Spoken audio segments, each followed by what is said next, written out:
This is the Halo Effect, hospitality stories with Ashleigh and Michael Donald. This podcast is about people, their stories, and why these make hospitality so special. Every week we'll share insights from specialists across the industry, and whether it's just the two of us or we're joined by a guest, we'll always aim to make it valuable, engaging, and fun. Welcome to the Halo Effect.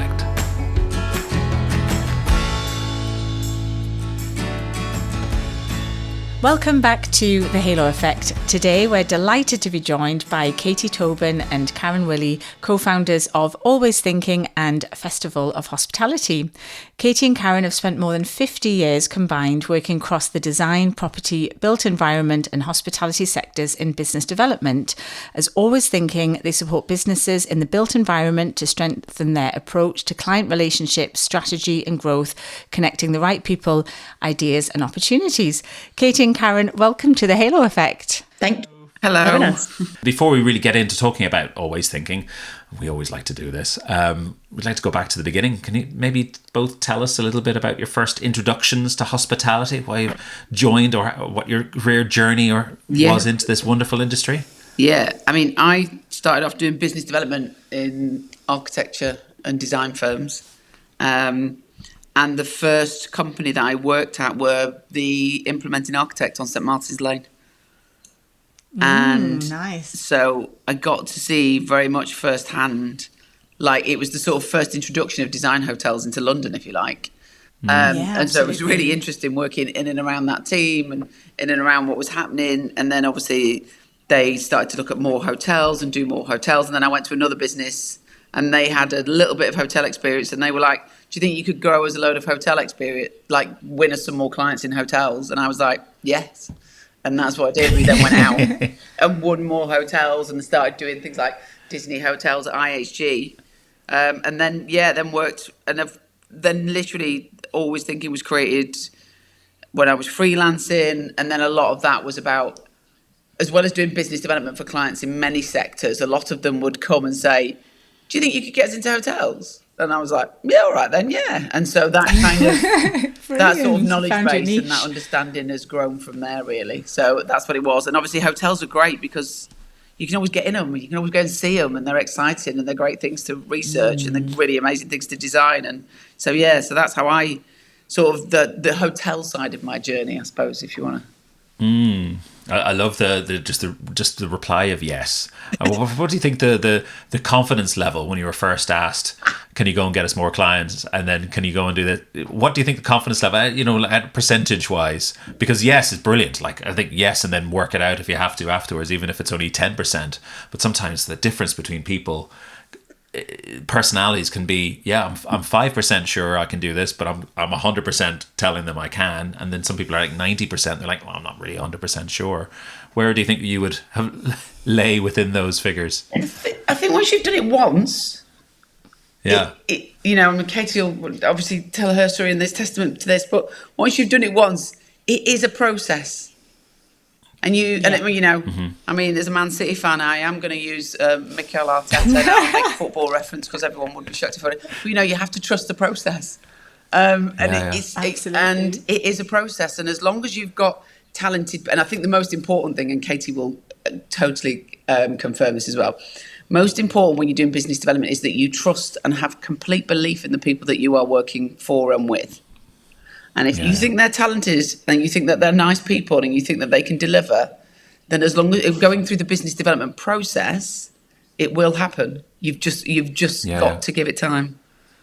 And also, I think as business development people, we are inherently optimistic, I would say. Mm-hmm. It's a trait that you kind of need to have. Of course. Yeah. Great. You can't go into a job in business development and go, no, I don't think I'll be able to do that. Well, that's so true. It is very much mindset, isn't it? Absolutely. And Katie, how about you? Tell us about your journey. Yeah, my background's a bit different in that actually the majority of my early career was in trend forecasting. So originally in fashion trend forecasting and then much wider kind of across all sectors. So I worked for a company called The Future Laboratory, always on the business development side. I work for a company called the Future Laboratory, who works across all different sectors. So we did a lot of work across beauty, technology, hospitality, all the different luxury industries. And it was about helping different brands understand what the future looked like, what future consumers were wanting. And I think, that's really where my love of hospitality would come from. We would constantly be looking at what does the future of hospitality look like? Yeah. And it was interesting when Karen and I then met. We very much had a very similar approach to business development, and as always thinking, we really try and bring that kind of that trend forecasting and research led approach into business development. And actually, when we talk about kind of meaningful business development, it's all about encouraging our clients to really think about that a lot more and be, look to the future and bring that into conversations with people, understanding what that looks like and kind of being curious about that is a big part of it. Yeah. Well, I love that future facing piece, and actually the Future Laboratories I've worked with commissioning a white paper for a client when I worked in sort of residential hospitality PR, and it was so fascinating, and to your point, we would really look at those trends that would be affecting the industry and then anchor that in terms of our storytelling and our approach in terms of designing those experiences. Huge impact on strategy and and understanding what you need to do to kind of to align yourselves with the future and future proof your business. So and so on that journey, I suppose you must have seen quite a change in the industry. Are there any sort of key sort of markers that you've really noticed a shift throughout your journey in hospitality or sort of wider industries? I think generally sort of luxury as a whole has drastically changed, and we would always look at kind of what is that sort of evolution of luxury in terms of what the consumer's wanting. And I think now it's far less about the kind of the bling and it's much more about the experience, right? And I think that's particularly happening in hospitality, but it's actually happening just much more widely. I think that is a really key one. And you can really see that with various kind of hospitality concepts that are coming out now, and of course there's a lot of, the amount of luxury hotels that keep being built year on year. It's always surprising, right? Staggering. But I think it's, seeing how that world has kind of shifted and what consumers are wanting from that is really changed. Yeah. And I think that the research piece to understand how those kind of mindsets and what resonates with your target audience and adapting your experiences and your offering around that, because absolutely, I think that sort of surface level gesture of luxury and that bling is exactly the word, and it's wonderful to see brands being a lot more purposeful, a lot more around that community giving back and actually being custodians of their community rather than being I suppose about those kind of like status symbol type luxury. So I would totally agree, and I think it's great to see that evolution, and I think that will probably continue to accelerate as more brands come to the marketplace, and London particularly. I think brands have to really define what it is that they offer and really back that up in order for guests to trust that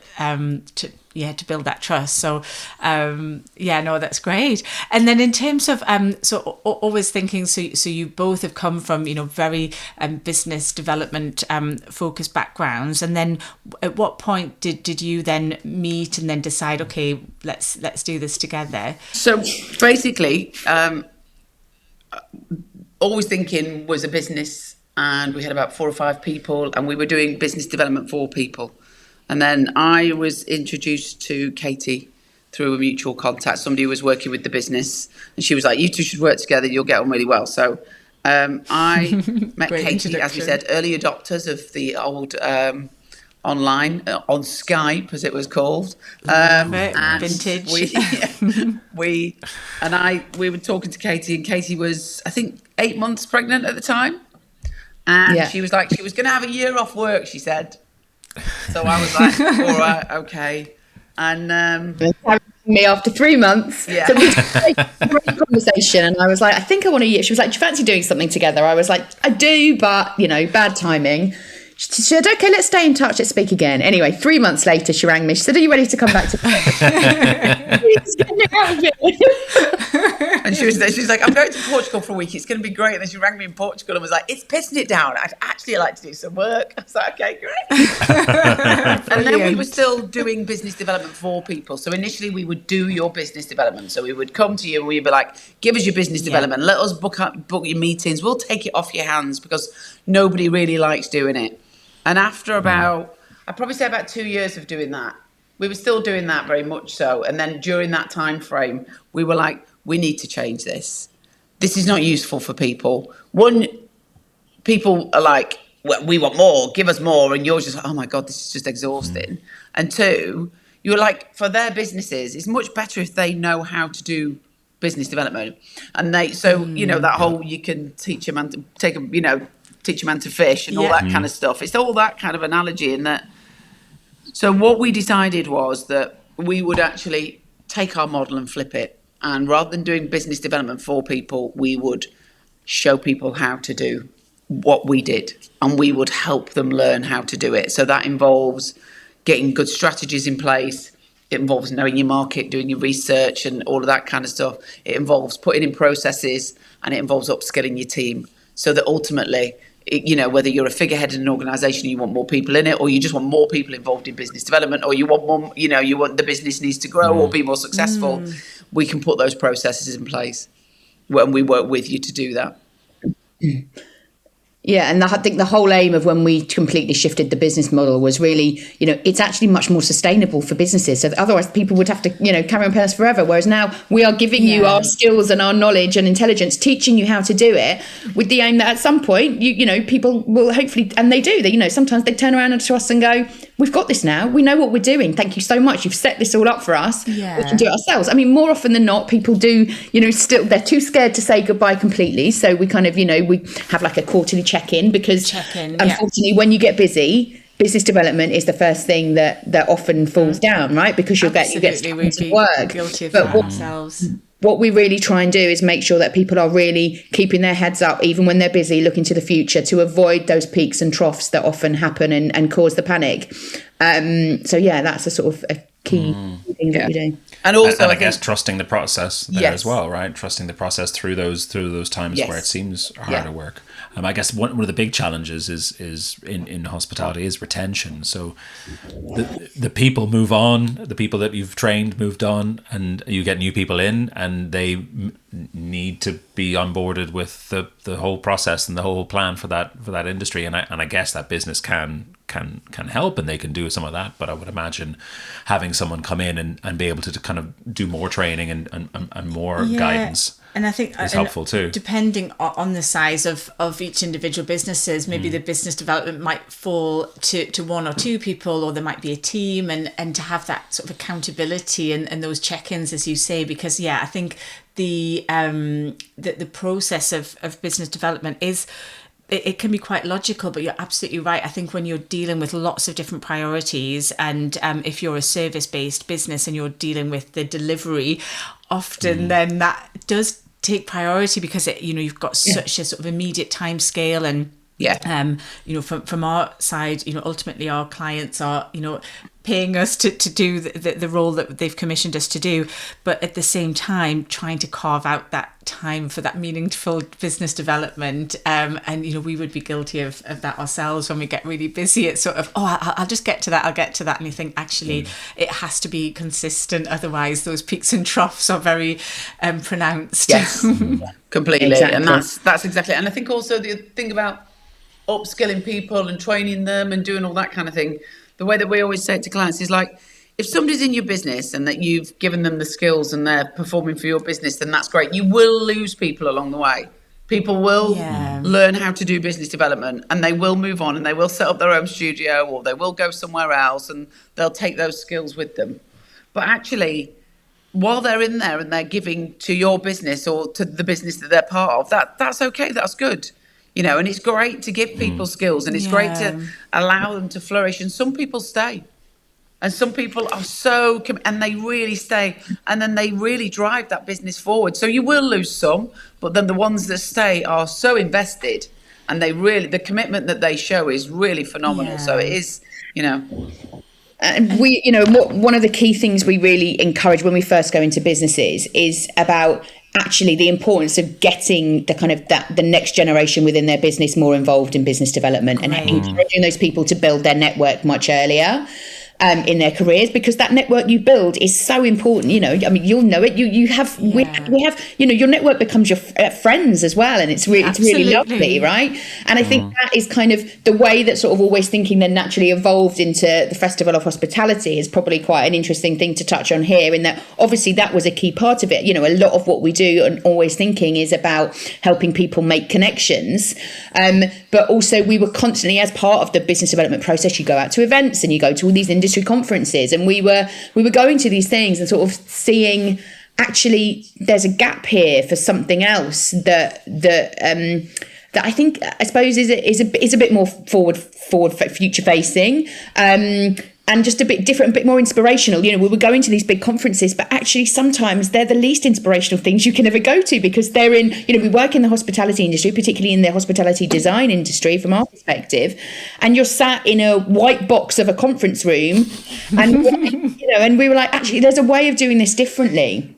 So both from an inspiration perspective, every event, so our event, rather than being, a 2-3 day conference, we spread it out over the whole year, and we do lots of different events across the year.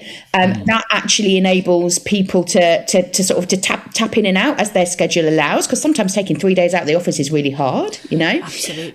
And each of those events we do at a different venue, an interesting new hotel opening or F&B venue, and we do tours of the space at the same time as hosting the talks. So actually people are being inspired by what they're seeing, as well as what they're hearing, because so often people are just chained to their desks and they're not actually out there seeing things, and we need to be. It's a really important way of learning. Yeah, it's bizarre. When we were first working with people who'd be like, oh, we really want to work in hospitality, we've maybe got this little bit of experience and we want to expand it, we'd be like, okay, so what hotels have you been in?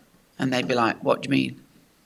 And the first things we started to do with them, we'd do hotel safaris with people, and we'd take them to the Beaumont, we'd take them to the Ritz, and you'd take them to the Savoy, and then you'd take them to the St. Martin's Lake. So you'd take them to all of these, what were essentially like sort of classics and modern classics, and and the Connaught, and show them the martini trolley at the Connaught. Just little things. It's like you need to know what the Blue Bar looks like. You need to have these references, because they will. The more people you talk to in hospitality, the more they reference these things all the time, and you can't then go in and say exactly, and you can't then go in and go, oh, let me design your hotel or let me build your hotel, without understanding the references and the different the different experiences you can have. So we would always suggest to people, like, go in. They were like, well, how do you get to see the rooms? I'm like, just tell the GM that you've got someone coming from abroad, a client. They're looking for a room for 2 weeks. They'll show you everything. And they were like, really? I was like, they're public spaces. They're open. That's the joy of working in this industry, right? That you can experience these spaces. Absolutely. And wander in. I know we'll often just, let's just nip in here, and you just gather those lovely little moments of inspiration from design, a lovely service gesture, how and how the design is kind of engineered around the whole sort of service experience, and all of the little kind of sort of moments that guests will experience, and who they'll speak to, and on that journey. I think it has something to do. There is an intimidation factor sometimes with, and I think is it a class thing? There's something there where people are nervous about going in, having a look around, and probably they've been told, no, you can't come in and use the loo in this pub or this place or whatever. Yeah. But in a 5-star hotel, they don't really stop you from doing that. It's very welcoming. That was interesting, actually, because when you were talking about what do you think is one of the changes that you've seen, I actually think that has changed a little bit. I think that has been a significant shift, in that it's gone much more like luxury fashion, in that there is now an accessible thing in every luxury hotel for someone. So I suppose that it's like, if you see, it's like afternoon tea, isn't it? Everyone can do afternoon That tea. was always the one in the Goring. Yes. Yeah. And yes, it would still cost you 60, 70. I don't even know what it is now. It was expensive tea. Yes. But it's a bit like but the it Louis wasn't Vuitton belt. £1,000. Yeah. You know? Yeah. And I think that there has been a little bit of a shift. I think they are more accessible, but I totally agree with you that when you say to people, just go in and see, they are a bit like, I can. They just don't see them as public spaces. Yeah, we kind of did that coming back. I think we're late one night in London last time we were there. And we walked past the peninsula and we're like, we haven't been in the peninsula yet. And we're probably about midnight, wasn't it? We walked in, had a few photos next to the Formula One car that was sitting in the lobby. The security guard was very nice and friendly. He was, to be fair. And they're all trained to deal with at a luxury level. They generally don't say no. No. They're trained not to say no. Yeah. They're not allowed to say no. They have to say no, but or give you an alternative option, right? That's kind of the big thing. So you say, well, can I do this then? I think, okay.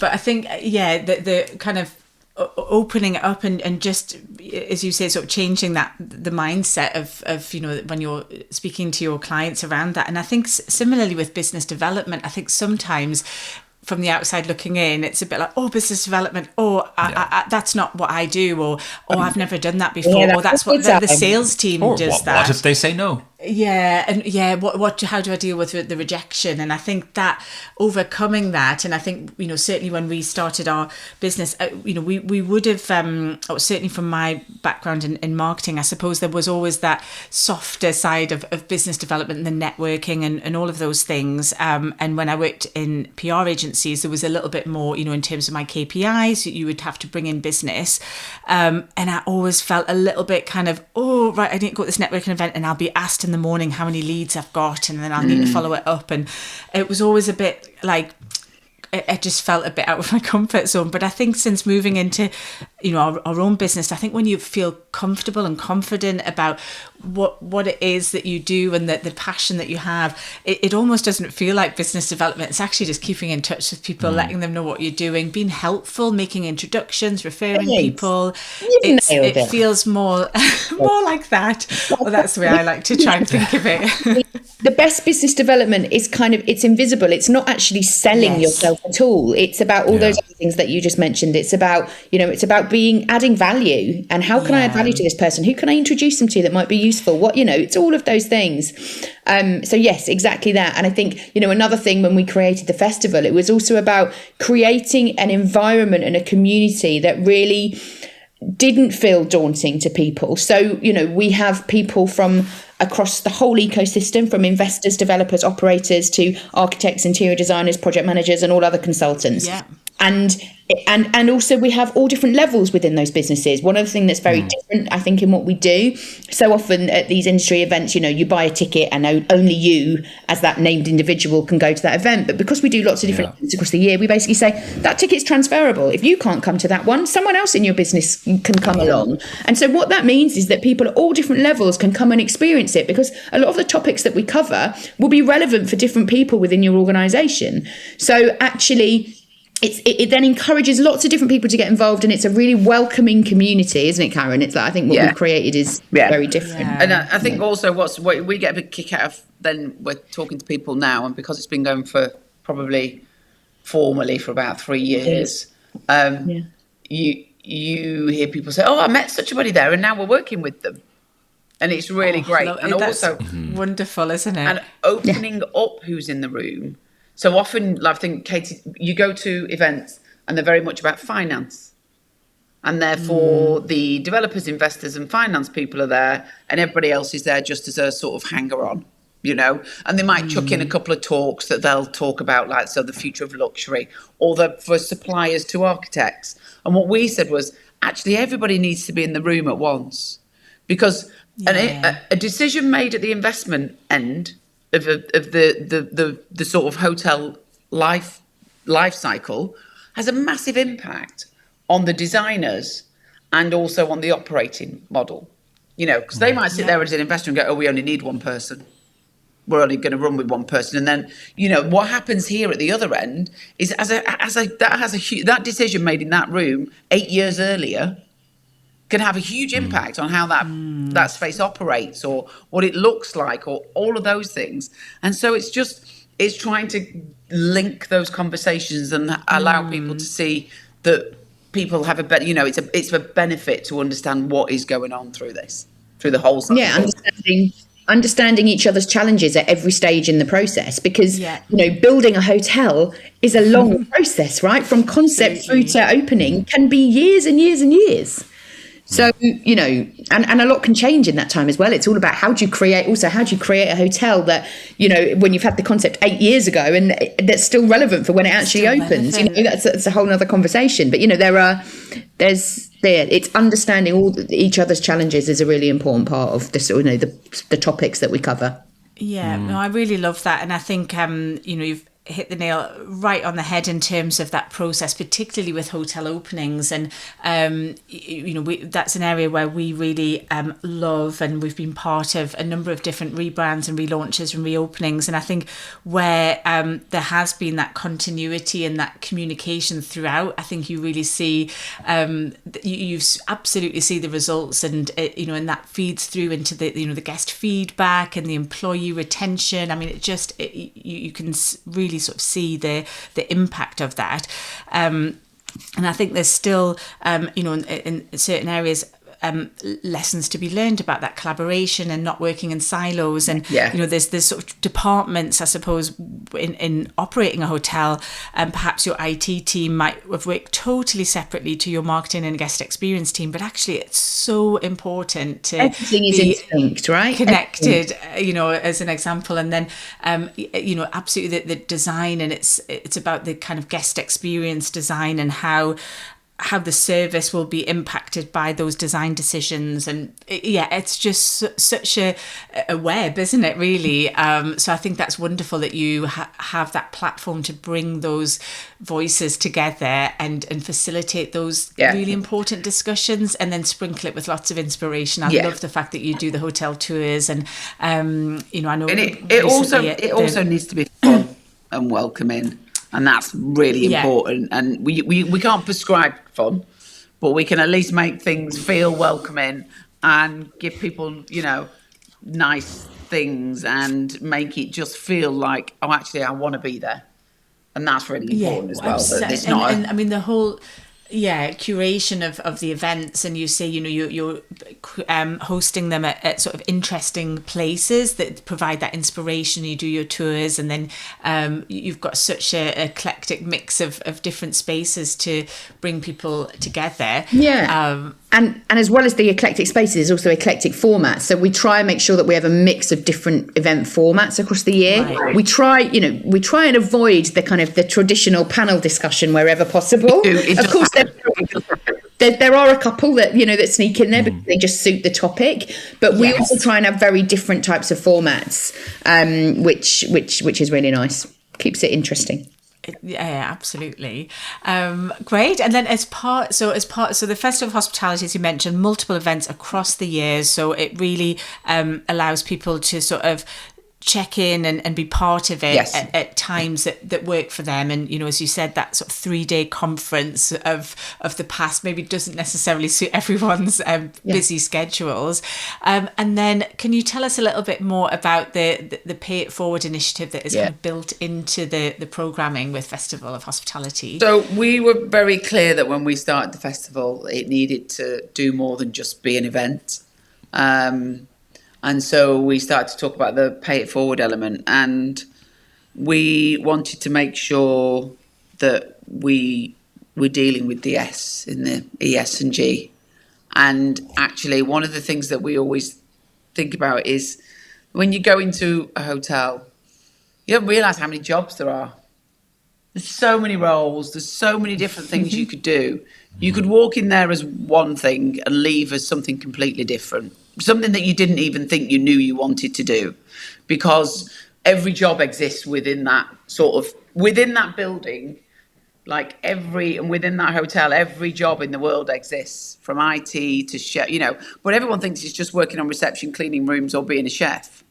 of being a waiter or Exactly. a waitress, and they don't see that there's so many more things in there. And so for us, that social side of it was really important to bring the realization that actually, if you start off here as a waiter, you could end up somewhere totally different. And so that's why we brought that pay it forward piece right to the front of what we do. Just because when we do business development, we work with a lot of young people. We're always like, oh, but if you do this, you might get that. If you try this, you might get that. So that's really important for us. Yeah, so it was all about, I suppose, kind of giving back to the industry, and the reality is there is an issue in the industry at the moment is staff. Everybody knows that, and so we wanted to make sure that we were opening people's eyes to what exists, what jobs exist within the industry, and it's not necessarily what they might think. So we do that. That the way that we do that pay it forward scheme is we have a schools outreach program where we go into secondary schools all over London, and we open kids' eyes to what like Karen said, all the different roles that exist and what that career path could look like. We do a whole sort of a workshop exercise with them first about the different stages in the hospitality life cycle. What are those different roles? So we talk about design and construction as well as operations and the money part of it as well. And they kind of go, oh, okay, didn't realise this existed. And then we bring in loads of people from industry with us as well, and we have a format called My Story Slam. In fact, the event is we do one event for industry, and then we take that same format around to schools. And it's where, much like a kind of a poetry slam, we give people 3 minutes to stand up and tell their personal story. Because what's so lovely about the hospitality industry, like Karen said, is that you might start in one place and end up somewhere completely different, and it's the opportunity to try many, many different things. And so it's a really lovely evening where it's the power of personal storytelling is amazing. And yeah, it's always our favourite event of the night. So and like we said, we then take that format, that storytelling format around to school. So it's less your traditional, let's have a careers day at school. And it's actually people telling their stories in very different ways, which really resonates with the kids. And we also do a student takeover day at various hotels. So last year we hosted it at Canopy by Hilton, London City, with our partners 4C Group, and we brought a whole load of sixth form kids into the hotel. So and I think this is it, when we were speaking earlier about a lot of people maybe feel nervous about going into hotels, a lot of these kids that we take into hotels have never stepped foot in a hotel before. Right. And so they get to see it, and they're like, oh wow, this is amazing. And then they get to see all the different roles that exist. They see front of house, they see back of house, they talk to all the different people that work within the hotel, and they see it in a different way. It's very different from going into the schools. Or even if they didn't realise that the job of general manager existed. Right. And they didn't realise how much they could earn. Because all they've ever come into touch with is the waiter and the waitress in the front of house. When you're on holiday, you don't see the general manager. You don't get, unless because they're off the golf course. Yeah, relaxing. And they're not there in the evenings and things. Yeah. It's a really good point, and it falls back to that whole intimidation factor as well a little bit when you're kind of going in and you're just asking to look around. Yes. There's that intimidation factor sometimes. So the best ones make places feel really welcoming. Yes. But I love that you're having those conversations at the school level, and as people are starting to think about next steps, whether that's maybe to do an apprenticeship in the industry, whether it's to go and do further studies, and then what that looks like. I'm regularly in touch with where I went to university at Sheffield Hallam. We did the hospitality course, and I've been named one of their entrepreneurs in residence, which I said, oh, thank you for the fancy title. But often what it means is that a couple of times in a year, I'm with the students, with the course leaders, looking at the course content, kind of scrutinising it to ensure that it's I suppose still relevant for employees and the students coming into the workforce after they've completed their studies, but also it's that storytelling with a lot of the students, and what the course leaders had mentioned were that I think a lot of the students, and I think particularly in the backdrop of COVID, felt that they just couldn't really see those opportunities for that career growth, and a lot of them might complete their studies and then just leave the industry completely because they just felt that it's maybe not for me, and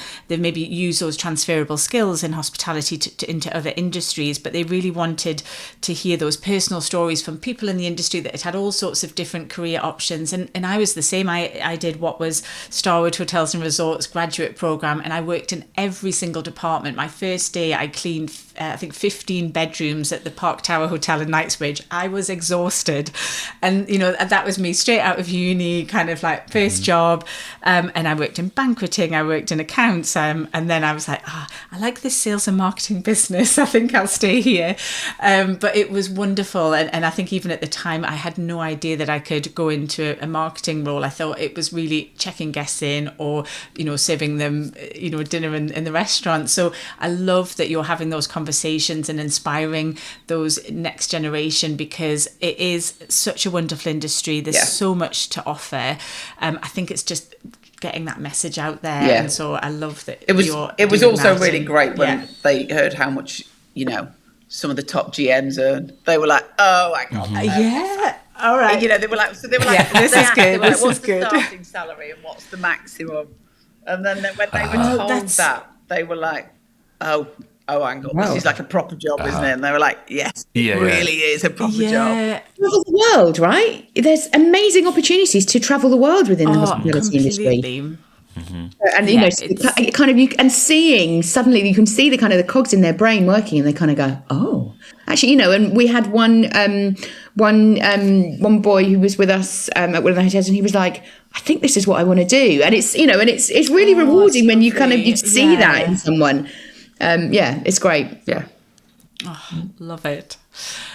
So can we maybe get into the built environment side of things? Because hotels really sort of changing, as you've mentioned, they're more experiential now. But how does that sort of affect? What are you sort of seeing now in the sort of built environment side of things? I think in the built environment side of things, it's really interesting. I mean, one of the things I think we just need to say is that in the UK, as designers and architects, we are very lucky that the world looks, and I don't think people understand this, but the world looks to the UK's designers and architects for leading interiors and for leading architecture. There isn't a UK architect, I would say, that isn't doing things in Italy, in France, that we are building. The UK design and architecture world is building hotels across the world and influencing the global design world, and it is phenomenal. I went to an event last night and everyone was like, we've got some stuff in France, we've got some stuff in Italy, you know what I mean? And these are huge projects that are being built by the UK design and construction world, and that is in itself something to be celebrated, just as a kind of praise sort of thing to this, so, which is amazing, really, how much influence this we're having globally, which is great. And I think the difference is that there's so much product. And it's so exciting, and it's great. I think now there's investors in the mix, so there's a lot more people want faster returns. But I think when I say there's so much product, there's so many different concepts, but then these concepts are also then brought to market in so many different ways. So you can work with so many different client types. You've got Montcalm, you've got the family office, you've got that family investment fund. You'll have your more one-offs where people have just got a really good idea and they want to build that one good idea out. So if you're looking at Louis, who's going to be talking on at Long Lane, he's put everything into this one thing that he wants to start. Then you've got people like Crafted, where it's one great idea, but then it's being backed by more of an institutional investor. So you've got so many different products all being brought to market with many different backings. And I think that's the difference now, that you've got to understand that it's a far more complex market than it ever was before. And therefore that influences how you design, what you do, and the operational model at the end as well. And it also influences how you do business development, right? Because you have to target all those different types, all those different people. You've got to speak to, everyone's got to know you. Everyone around the table needs to know who you are. The investor, the developer, the operator, the project manager, all of those people you need to know. So actually it makes that business development approach much more complex, really. Yeah. That's really there's sort of the good right point. messaging at the right time as well, right? Yeah. Especially if you're talking about these 6, 8, 10-year development times. Yeah. And and the it's designer and architect have to sit in the middle. So we always call it like there's like this golden triangle, and it's like the who's. So often it's the investor who will pay the designer and architect, but you can have the developer, you've got the operator. You know what I mean? You've got all these different people who've all got what they want from this space and this building. And these people have to sit in the middle and like really coordinate what it looks like and how it works for everybody. Please, everyone. With taking on board everybody's opinions. So it's a really, really, you can't just go, let's design a hotel. It's going to be great, without having like really understanding what's going to happen in that process. It's really difficult. Yeah, there are so many layers, as you say, and that whole timeline. Yes. And then of when everyone's kind of activated, and then when it's completed, and celebrated, then it's just I know from projects we've worked on, it is mind-blowing when you think of all of the sort of top line. You've got your architects as your designers, but then all of the kind of artisans, suppliers that they're maybe working with, and producers and key pieces and bespoke items, and it's just it's wonderful. But it's just highly complex. If your operator comes in late in the day and they will have expectation, that can change everything. It can change everything. That's so the same with the chef. See, it's happened so often where a chef's brought on board way too late, and they want loads of changes in the restaurant design or the kitchen design, and so actually the importance of kind of, like we said, the reason we have those conversations at the festival and understanding each other's challenges is so that actually everybody can get brought on much earlier in the process. This is the same with FF&E and OS&E, actually making sure you're having those conversations much earlier on, so that the right budget is allocated, all of that kind of stuff, because we know somebody who they work in FF&E. One of our clients works in FF&E, and then there's another guy who we know, and he puts this, he's got a piece of software that tell you, people don't even, like, when they're doing the budget, they don't put in logistics for the FF&E. So you know what I mean? They're just like, oh well, the furniture costs this, and then when the FF&E, they come in and they're going, well no, the furniture costs that, but to get it to site it costs that. And just little things. Little things. But that has a massive impact on what your hotel looks like. Completely. Just to add a very quick anecdote, and it was all very much in the public domain, so I'm not kind of spilling any beans here, I hope. But I was part of the pre-opening team of the Shangri-La at the Shard, and when the hotel opened, we had a bit of a kind of opening splash, and we had a number of journalists staying overnight, first night reviews, etc. So I was kind of busily pottering around, taking everyone around to their rooms, showcasing everything. It's a wonderful, look at these views, fantastic. And then the next morning when I met all of these editors for breakfast, they all kind of looked at me and said, you do realise at night that the windows turn into mirrors and you can essentially see into other people's guest rooms? I was kind of like, no, I didn't actually. And I was like, oh my God, we need a holding statement. And it was like, just obviously that had been part of a design, whether it had been intentional or not, but we hadn't had a sort of conversation around that was the reality of it. And had we maybe have known in advance, we could have created some sort of narrative around it. I'm not quite sure. But then we were kind of on the back foot. And as a result, a lot of the headlines that ran in the sort of weekend travel supplements were quite interesting. One of them was London's Eiffel Tower. And, and it was just like, oh my God. I mean, we got loads of publicity. And, I always say, any publicity can be good publicity. So we got loads of column inches. But it wasn't really intended in that way. And we'd spent so long curating the storytelling, and it was the first time the brand was in the UK.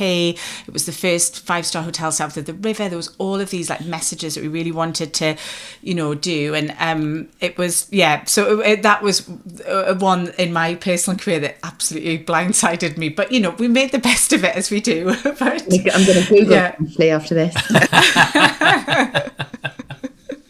Okay, Katie, Karen, thank you so much. It's been a great conversation. If you were, let's say, the last question, if you're writing the next chapter of hospitality, how would that go? So I think total contrast to where people think things are going. So the whole AI thing, that's going to remove people and all of that kind of thing. I actually think it's going to make hospitality better, and it's going to make people so much more people focused, because all of that stuff before, let's say you were a limited service hotel and you were just one person, and really your job was security and taking money and all of that kind of stuff. Now you're actually going to be able to provide a service. You're going to be able to say, he goes to every one of our hotels and this is his preferred pillow. Do you know what I mean? I actually think it's going to make people more important, especially in that hospitality world. And actually, I think it's going to have it could have a really nice impact for everyone. Because then if you're coming for your afternoon tea and you've been 3 times and it's always been a special occasion, that will be known and that will be there and it will be instant. And it is instant now. But I think it'll mean that more people, not just the people paying a lot of money, will have a good time because they're known, but actually everybody, there'll be those little bits of personalisation that I think a hotel.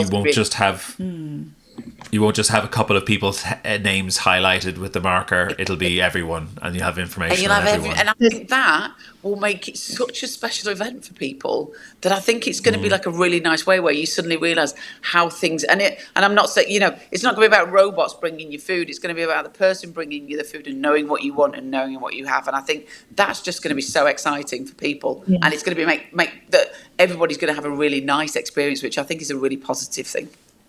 There's a really interesting piece of new software. We've been chatting to a guy called Matt from UDA, and they are working with various hotels, but in particular the Newman, which has opened recently. And it's all about actually how can you use AI to actually get, really sort of give better service to people, because it's a people industry, right? But there are ways in which it can help you, and it can free up the time to actually then give people better service. Yeah, so I think that for me is like the most exciting thing about it, and also I think where the concepts are going to go. We see so many people who are designing so many concepts and so many different things, and I think it's really interesting to see how the more people get used to hospitality and the more familiar they get with it, that then they will start to use hotels more. And I think that idea of a hotel as a public space is starting to happen. I think it definitely happens in London, and I think you'll see that evolving in different locations as well. We do we do a lot of work with Philippa Wagner from People, Places, Spaces, who Philippa and I go way back in our trend forecasting days, and she does a future guest report and really talking about kind of the hotel as a civic space, because we are losing a lot of civic spaces in the community, right? Libraries, all of the pub, so many things, and actually that the hotel can be used to kind of to fill that gap. Oh, I love that. Well, thank you both so much. And we've absolutely loved speaking with you and just hearing all of your insights and just all of the conversations that you have across all of the different kind of disciplines and specialities within the industry. We'd really encourage everyone to look up Always Thinking Festival of Hospitality. You've got some wonderful events in the pipeline. Thank you. And speaking of pipelines, anyone looking for business development support, absolutely recommend speaking to you guys as well. We'll link up all of your details in our show notes, and just thank you both for taking time out of your very busy schedules to speak with us on the Halo Effect. Thank you both so much. Thank you. Thanks for having us. Thanks for having us. It's been a really good conversation, and Katie's now off to Google Shangri-La. I am. Thank you for listening to the Halo Effect, Hospitality Stories with Ashleigh and Michael Donald. We hope today's episode has offered some insights and encouragement to anyone navigating the world of hospitality or entrepreneurship. We'd love to hear from you. If you have a question, want to suggest a topic, or interested in just joining us as a guest, you'll find our contact details in the show notes. Don't forget to follow, like, or subscribe to the Halo Effect on your favourite podcast platform so you never miss an episode. Until next time, thank you, and we can't wait to welcome you back for more stories and inspiration.